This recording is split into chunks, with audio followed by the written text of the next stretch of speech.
प्रिय बच्चों, आपका स्वागत है कक्षा 11 के बालकों के लिए विनय पत्रिका से आज दूसरा खंड। कल आपने सुना था पहला खंड, कबहू कहाँ इह रहने रहूँगो। आज दूसरा खंड है। यहाँ प्रसंग बदल जाएगा, संदर्भ वही रहेगा। गोस्वामी जी क्या लिख रहे हैं, ये कहाँ यहाँ कौन सा प्रसंग है, कौन सी चर्चा कर रहे हैं आप?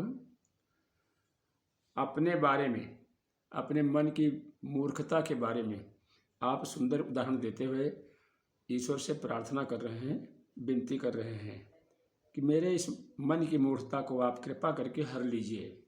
पूरे छंद को ध्यान से सुने। ऐसी मूढ़ता या मन की, ऐसी मूढ़ता या मन की, परिहरि राम भगति सुर सरिता, आस करत ओस कन की। गोस्वामी जी कहते हैं, भगवान मेरे मन की ऐसी मूढ़ता है। मूढ़ता अशुद्ध शब्द है, मूर्खता का अभ्रंश है। क्या कह रहे हैं, हमारा मन कैसे है? परिहरि राम भगति सुर सरिता, रूपक अलंकार, राम भगत रूपी सुर सरिता। सुर सरिता माने होता है गंगा नदी।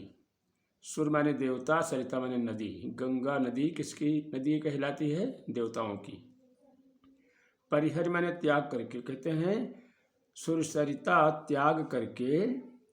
अब कौन सी सुर सरिता? राम भक्ति रूपी सुर सरिता, यानी गंगा को छोड़ करके यह मूर्ख मन आस करत ओस कन की, प्यास बुझाने के लिए, तृप्त होने के लिए, शांति प्राप्त करने के लिए आशा करता है किसकी? ओस के कण की। अर्थात ओस कण का मतलब यहाँ क्या है? सांसारिक विषय वासनाओं में सुख ढूंढता है और देवी देवताओं की पूजा में सुख ढूंढता है, ईश्वर की पूजा छोड़ करके। अगला खंड बताएंगे आगे, कड़ी में देखें और क्या उदाहरण दे रहे हैं। धूम समूह निरखी चातक ज्यों, त्रिषित जानी मति घन की, नहीं तह शीतलता न बारी, पुनि हानि होत लोचन की। कहते हैं धूम समूह, भगवान जैसे धुएं के समूह को देख करके चातक समझता है बादल है, मति घन की, जान मति घन की। मति घन की, मति माने बुद्धि में उसके आता है कि ये तो बादल उदय हो गया, बादल आकाश में छा गए हैं। तो क्या हो जाता है चातक को? तृषित, प्यासा हो उठता है। लेकिन वहाँ जब जाता है तो क्या देखता है? नहीं शीतलता, ना वहाँ ठंडक है, ना वारी, ना जल है। पुनि, पुनि माने फिर क्या होता है? हानि हो तो लोचन की, उसकी आंखें ही खराब जाती हैं, आंखें दुखित हो जाती हैं, कोई फायदा नहीं। इसी प्रकार मेरा मन है, जहाँ कुछ नहीं मिलना है, सुख नहीं मिलना है, वहाँ सुख ढूंढ रहा है। अगली कड़ी में देखेंगे, ज्यों गच कांच बिलो की सेन जड़, छाह अपने तन की। जैसे गच कांच, कांच के टुकड़े में, कांच के गच माने होता है फर्श भी, और यहाँ टुकड़ा भी है। कहते हैं जैसे कांच के टुकड़े में सेन जड़, सेन माने बाज पक्षी, जड़ माने मूर्ख। गोस्वामी जी कहते हैं जैसे मूर्ख बाज पक्षी, वो अनभिज्ञ बाज पक्षी कांच के टुकड़े में अपने शरीर की छाया देखता है। छाह माने छाया अपने तन की, बिलोक माने देख करके क्या समझ बैठता है कि कोई पक्षी है, चलो खाएं इसे। तो खाने के लिए उस पक्षी को खाने के लिए अति आतुर, कह रहे हैं बहुत शीघ्रता से, बड़े दुखी भाव से खाने के लिए। आतुरता माने होता है जल्दबाजी, दुखी भी होता है। तो कहते हैं टूटत अति आतुर आहार बस,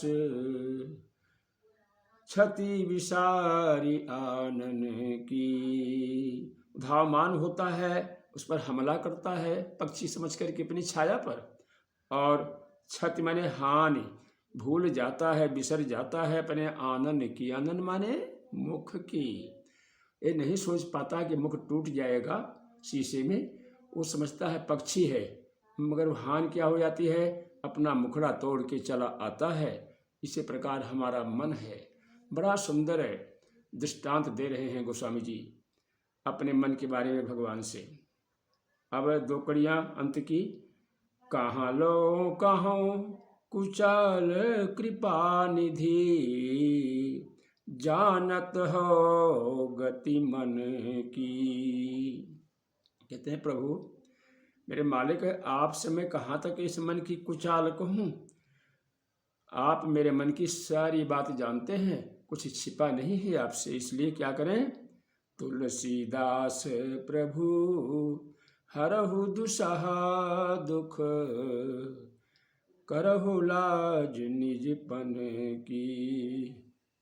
कहते हैं भगवान इसलिए अपने पन की लज्जा, अपने बिरद की लाज, अपने कीर्ति की लाज रखते हुए मेरी तरफ न देखिए, मेरे अवगुण को मत देखिएगा। मेरे मन की जो ये कुटिलता है इसको हर लीजिए। ये मेरे लिए बड़ा दुस्सह दुख है, मैं मन से बहुत परेशान हूँ, इसलिए मेरे अवगुण नहीं देखिएगा प्रभु। मेरे मन को आप सुधार लीजिए, इसकी कुटिलता को दूर कर दीजिए। केवल अपनी ओर देखिए, अपनी लाज। किस चीज़ की लाज करूँ, बिरद की लाज, कीर्ति की लाज। देखो आप महान हैं, पतित पावन है, इसलिए मेरे पर कृपा करो। तो आपने देखा यहाँ विनय पत्रिका में ब्रज भाषा में बहुत सुंदर छंद है और गेय पद है। यहाँ मुक्तक छंद में गोस्वामी जी ने भगवान से प्रार्थना किया है मन की प्रवृत्तियों को सुधारने के लिए अपने। तो यहाँ पर आपने क्या देखा, काव्य सौंदर्य में बेटा, काव्य सौंदर्य में भी आता है। 2 प्रकार से रचनाएं आती हैं आज प्रश्नावलियों में, परीक्षा में। एक तो रेखांकित अंशों की व्याख्या करनी पड़ती है, संदर्भ लिखना पड़ता है, 2-3 प्रश्न और पूछते हैं बीच बीच से। इस प्रकार से आपको ये समझाया जाएगा ब्लैक बोर्ड पर या इसी प्रकार से लिख करके कि कैसे कैसे क्या इसमें आएगा। तो आज इतना ही आपके लिए पर्याप्त है, अर्थ आपको समझा दिया गया है, बाकी बाद में पढ़ाएंगे बेटा। धन्यवाद।